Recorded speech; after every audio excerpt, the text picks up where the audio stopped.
दोस्तों नमस्ते।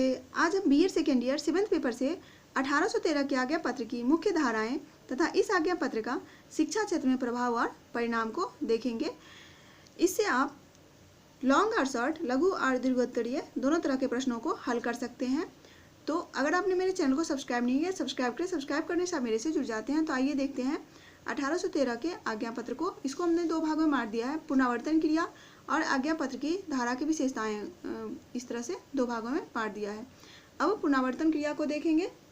पुनरावर्तन के अंतर्गत क्या है कि कंपनी जो था वह आज्ञा पत्र को प्रत्येक 20 वर्षों के पश्चात ब्रिटिश पार्लियामेंट द्वारा पुनरावर्तन किया जाता था। इसी उद्देश्य से 1813 में आज्ञा पत्र को पार्लियामेंट के समक्ष प्रस्तुत किया गया। उस समय इसका घोर विरोध हुआ था, फिर भी इसका सदस्य ग्रांट और विल्बरफोर्स जो था वह उस दल को विजय प्राप्त हुई थी। अब आज्ञा पत्र का जो विशेषताएं हैं, आज्ञा पत्र की धारा का जो विशेषताएं हैं उसको हम देखेंगे। ईस्ट इंडिया कंपनी का यह उत्तरदायित्व होगा। इस आज्ञा पत्र का विशेषता के अंतर्गत ईस्ट इंडिया कंपनी का यह विशेषता होगा कि वह अपने शासित प्रदेशों में शिक्षा की व्यवस्था करे। दूसरा, किसी भी यूरोपीय देश के मिशनरियों को भारत में प्रवेश करने और ईसाई धर्म एवं शिक्षा के प्रसार की पूरी छूट होगी इसके अंतर्गत, इस धारा के अंतर्गत। और तीसरा जो था वह था साहित्य के पुनरुद्धार, उन्नति, रखरखाव हेतु भारतीय विद्वानों को प्रोत्साहित करने और भारत में जो ब्रिटिश शासित क्षेत्र है उसमें जो रहने वाले विज्ञान के ज्ञान कराने हेतु प्रतिवर्ष कम से कम 1 लाख रुपये की राशि खर्च की जाएगी।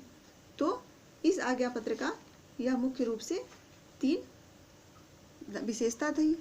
अब इसके जो है थोड़ा सा प्रभाव को देखेंगे। 1813 के आज्ञा पत्र के शिक्षा में क्या प्रभाव हुआ था इसको देखेंगे। इसमें था कि ईसाई मिशनरियों द्वारा किए गए कार्य और गैर मिशनरियों द्वारा किए गए कार्य, दो भागों में इसको बांट दिए। अब ईसाई मिशनरी भी जो कार्य किया था वह बंगाल, बम्बई, मद्रास और कुछ अन्य क्षेत्रों में भी कार्य किया था। और गैर मिशनरी जो था वह भारतीय और ब्रिटिश, इस तरह से कार्य किया था। तो ईसाई मिशनरी के द्वारा जो किए गए कार्य था उसको देखेंगे। 1813 के आज्ञा पत्र के प्रभाव से भारत में यूरोपीय ईसाई मिशनरियों को बड़ी संख्या में प्रवेश हुआ। उन्हें भारत आने की पूरी आज़ादी दी गई। भारत आकर ये मिशनरी ने धर्म प्रचार और शिक्षा प्रचार में तेजी से काम करना शुरू कर दिया। यह 2 खेमों में बट गया था, ईसाई मिशनरी और गैर ईसाई मिशनरी। इस तरह से 2 खेमों में बटा था, ईसाई और गैर ईसाई। इसके जो ईसाई मिशनरी था उसने जो कार्य किया था उसका बंगाल क्षेत्र में देखेंगे। तो बंगाल में बेसिस्टस मिशनरी ने 1817 में श्रीरामपुर कॉलेज की स्थापना की और इसमें पाश्चात्य भाषा, साहित्य, ज्ञान विज्ञान की शिक्षा के साथ साथ धर्म प्रचार का केंद्र भी इसने बनाया था। उसके बाद बंगाल में ही चर्च मिशनरी ने क्या किया, चिंसूरा और उक्से में 26 स्कूल स्थापित किए। और लंदन जो मिशनरी था उसने वर्धमान में 10 कॉलेज की स्थापना की। साथ ही 1820 में शिवपुर में विश्व कॉलेज की भी स्थापना की थी, ये बंगाल में। उसके बाद मुंबई क्षेत्र को देखेंगे। बम्बई क्षेत्र में यहाँ पर अमेरिकन मिशनरी ज़्यादा सक्रिय था। अमेरिकन मिशनरी ने क्या किया, लड़कों के लिए स्कूल स्थापित किया और इसके साथ ही 1824 से 1826 के बीच लड़कियों के लिए भी 9 स्कूल स्थापित किया था। इसके अलावा स्कॉच मिशनरी, लंदन मिशनरी ने भी स्कूलों की स्थापना किया था मुंबई में। उसके बाद मद्रास को देखेंगे। मद्रास में चर्च मिशनरी अधिक सक्रिय रही थी। 1815 से 1830 के बीच 107 स्कूल स्थापित किए थे चर्च मिशनरी ने। ईसाई मिशनरी प्रचारक समिति ने भी 9 स्कूलों की स्थापना किया। कुछ अन्य क्षेत्र में भी इन मिशनरियों ने कार्य किया था। उसमें था लुधियाना, जौनपुर, बनारस, आगरा, मथुरा, मेरठ, अजमेर में भी ये मिशनरियों ने स्कूल की स्थापना की थी। अब कुछ गैर मिशनरी को देखेंगे। इस गैर मिशनरी में जो भारतीय हैं उसको देखेंगे। भारतीय में जो था राजा राम मोहन राय अग्रणी थे। ये भारतीय और पाश्चात्य शिक्षा को सम्मिश्रण करना चाहते थे। पाश्चात्य शिक्षा के ये प्रशंसक थे।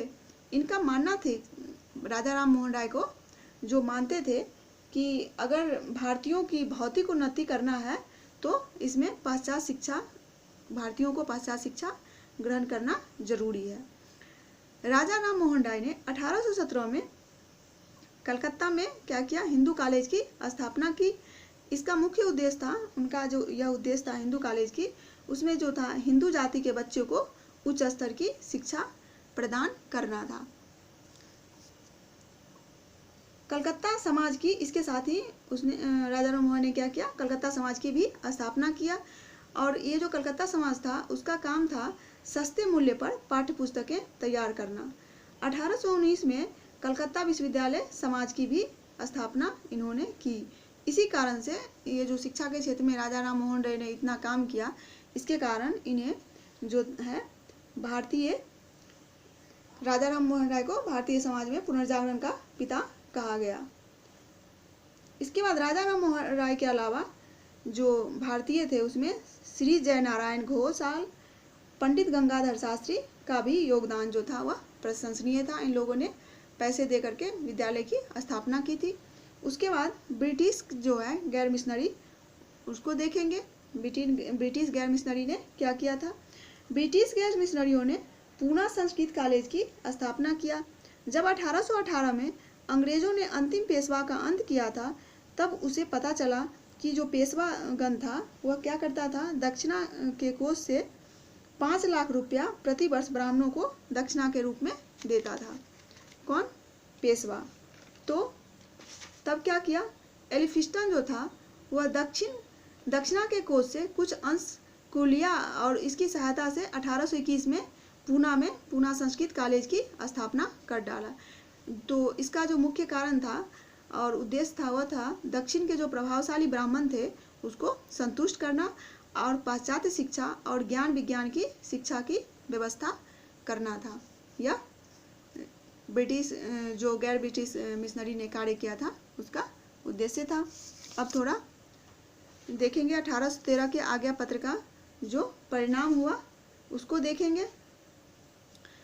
1813 के आज्ञा पत्र का जो सबसे बड़ा परिणाम हुआ वह विवाद का विषय बन गया था। यह आज्ञा पत्र, इस 1813 के आज्ञा पत्र की जो 43वीं धारा में स्पष्टीकरण के अभाव था। इसमें स्पष्ट नहीं किया गया था कि धनराशि किस प्रकार की शिक्षा पर व्यय किया जाएगा, प्राच्य शिक्षा पर किया जाएगा या पाश्चात्य शिक्षा पर किया जाएगा। कुछ विद्वान जो था वह भारतीय साहित्य को ले रहे थे कि पाश्चात्य साहित्य से भारतीय साहित्य के विषय में भी भिन्न भिन्न मत था। कुछ संस्कृत, हिंदी, अरबी साहित्य से ले रहे थे। कुछ विद्वान ये समझते थे कि जो यह पैसा खर्च होगा वह अरबी, संस्कृत, इस पे हिंदी पे किया जाएगा। और कुछ सभी भारतीय जो था, और कुछ लोग मानते थे कि सभी भारतीय भाषा जो है उस साहित्य पर यह खर्च किया जाएगा। इसके विपरीत कुछ सदस्य जो थे वह लैटिन और अंग्रेजी साहित्य से ले रहे थे कि लैटिन और अंग्रेजी साहित्य पर यह खर्च किया जाएगा। इससे यह जो है विवाद का मुद्दा बन गया। यह विवाद दो भागों में बट गया। एक तो था प्राच्यवादी विवादी और एक था पाश्चात्यवादी। तो प्राच्यवादी में भी एक भारत के हित के लिए था और एक अंग्रेज हितवादी था, और पाश्चात्यवादी में भी भारतीय हितवादी था और अंग्रेज हितवादी था। तो थोड़ा सा प्राच्य हितवादी को देखें। प्राच्यवादी जो था इसमें कंपनी के पुराने अनुभवी कर्मचारी थे। इस दल में सर्वप्रथम स्थान वारेन हेस्टिंग और जोनाथन डंकन का आता है। लॉर्ड मिंटो ने भी इस नीति का समर्थन कर रहा था कि इस नीति को बंगाल की लोक शिक्षा समिति के अधिकांश सदस्यों का भी समर्थन प्राप्त था। तो प्राच्यवादी में था मिंटो था, उसके बाद जो बंगाल का लोक शिक्षा समिति था वह था, जोनाथन डंकन था। तो ये सब थे। इन लोगों की यह धारणा थी कि भारतवासियों पर शासन करने के लिए उनके बीच फूट होना जरूरी है और इसके लिए अरबी, फारसी, संस्कृत में जो शिक्षा मिलेगा उससे धर्मों और जातियों में ये हमेशा विभाजित रहेंगे और हम यहाँ पर राज करेंगे। इसमें जो था अंग्रेजी हितवादी, उसका मानना था कि अंग्रेजी हितवादी में विल्सन घोर विरोधी था कि भारतीयों को अंग्रेजी शिक्षा प्राप्त कर वह उसके देशवासियों के बराबरी कर सके। वो नहीं चाहता था, विल्सन का कहना था कि भारतीय अंग्रेजी शिक्षा प्राप्त कर लेगा तो वह अंग्रेजी ब्रिटिश की बराबरी करेगा। उसके बाद प्रिंसेप जो था वह मानता था कि भारतीयों को अंग्रेजी शिक्षा प्राप्त करने की क्षमता ही नहीं है। इस प्रकार प्राच्यवादियों ने अंग्रेजी शिक्षा के लिए विवाद बढ़ता गया। उसने अपना 3 तर्क दिया था। भारत के पाश्चात्य ज्ञान और विद्वानों के प्रसार से इस क्षेत्र की प्राचीन सभ्यता और संस्कृति का लोप हो जाएगा। दूसरा कह रहा था कि भारत में अंग्रेजी शिक्षा को प्रोत्साहन देने से भारतीय साहित्य का विनाश हो जाएगा जो अनेक युगों से यहाँ पर संचित है। तीसरा कह रहा था जब भारतीय के पास खुद की संस्कृति, खुद के स्वयं की प्राचीन और भव्य संस्कृति है ही, तब उनको किसी और देश की भाषा और साहित्य ज्ञान की प्राप्त करने की आवश्यकता क्या है, और यह दोषपूर्ण है, तो इसे अपनाना नहीं चाहिए। और कुछ उदारवादी भारतीय जो था वह कह रहा था पाश्चात्य ज्ञान विज्ञान जो प्राप्त कर लेगा तो उससे जो है भारतीयों की उन्नति होगी। उसके बाद है पाश्चात्यवादी को देखेंगे। पाश्चात्यवादी में कंपनी के जो था नवयुवक कर्मचारी मिशनरी थे। ये लोग देश में जहाँ तहाँ बिखरे हुए थे। इनका न तो कोई दल था और न ही कोई नेता भी था। ये प्राच्यवादी नीति का फिर भी जमकर विरोध कर रहे थे। 1813 के आज्ञा पत्र के साहित्य का अर्थ पाश्चात्य साहित्य से लेते थे और भारतीय विद्वान का अर्थ पाश्चात्य साहित्य के भारतीय विद्वानों से ये लेते थे। पाश्चात्यवादी चाहते थे कि भारतीय हित में जो सोचने वाले थे उनका दृष्टिकोण था कि भारतीयों को अंग्रेजी के माध्यम से ज्ञान मिलने पर उनका मानसिक विकास पाश्चात्य ज्ञान और विद्वानों से कराया जाएगा। और इसी में राजा राम मोहन राय भी थे पाश्चात्यवादी में। उनका भी सोच था कि पाश्चात्य शिक्षा से भारतीय आधुनिकतम ज्ञान विज्ञान से परिचित होंगे और उनका उन्नति होगा, भारतीयों का उन्नति होगा। इसके बाद कुछ तर्क था कि भारतीय जब पाश्चात्य भाषा साहित्य ज्ञान विज्ञान का प्राप्त कर लेंगे तो वे जागरूक हो जाएंगे और भारत जो है ब्रिटेन के शासन को उखाड़ फेंकेंगे, भारतीय ब्रिटिश शासन को उखाड़ फेंकेगा। इसके बाद है कुछ ब्रिटेन हितवादी था। पाश्चात्यवादी में कुछ ब्रिटेन हितवादी था। तो ब्रिटेन हितवादी का मानना था कि पाश्चात्यवादी अपने व्यापारिक और प्रशासनिक कार्यालयों के लिए अंग्रेजी बाबू वर्ग की आवश्यकता उसे थी, उसको पूर्ति करने हेतु अंग्रेजी शिक्षा का प्रसार वह करना चाहता था। उसका दूसरा था कि भारत में ऐसे अंग्रेज परस्त लोग तैयार हो जो जन्म से तो भारतीय हो पर मन और विचार से वह अंग्रेज हो। कुछ का विचार था कि पाश्चात्य शिक्षा से भारत में ब्रिटिश शासन की जड़ें मजबूत होगी। इस तरह से 1813 का जो आज्ञा पत्र के परिणाम को संक्षेप में हम देखें तो इसमें जो सदस्य थे वह 2 वर्गों में हुए, प्राच्यवादी और पाश्चात्यवादी। इस प्राच्य पाश्चात्य विवाद के कारण कंपनी 20 वर्ष तक अपनी कोई शिक्षा नीति जो है निश्चित नहीं कर सकी और यह विवाद केवल कंपनी के अधिकारियों के बीच नहीं होकर के ब्रिटिश पार्लियामेंट के सदस्यों के बीच भी उत्पन्न हुआ। इस तरह से यह आपने देखा 1813 के आज्ञा पत्र के विशेषता, उसके धारा, परिणाम और प्रभाव को आपने देखा। धन्यवाद। अपने चैनल को सब्सक्राइब करें, शेयर करें, लाइक करें।